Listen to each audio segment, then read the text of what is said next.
দীর্ঘদিন ধরে অস্ট্রেলিয়ার সিডনিতে বসবাস করেছেন জনপ্রিয় নায়িকা শাবনূর। ঘর সামলানো তো বটেই, বাইরেও নিজেকেই সামলাতে হয়।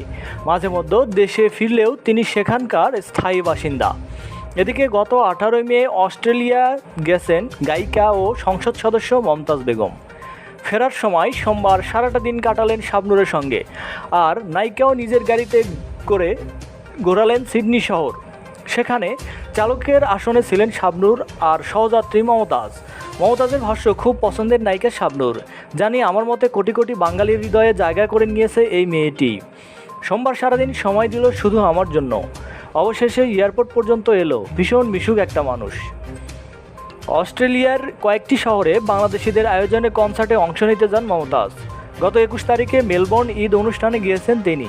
আর 28 মে সিডনিতে আয়োজন করা হয়েছিল বৈশাখী মেলা। সেখানেও গিয়েছেন এই মহান শিল্পী। প্রিয় দর্শক মণ্ডলী, একটি কথা না বললেই নয়, আমাদের চ্যানেলের সমস্ত ভিডিও শুধুমাত্র বিনোদনের জন্য। বিভিন্ন সময় রূপকর্তে শিল্পী কলাকৌশলীদের ছবি ব্যবহার করা হয়। এটা সবাই বিনোদন হিসেবে গ্রহণ করবেন। ধন্যবাদ।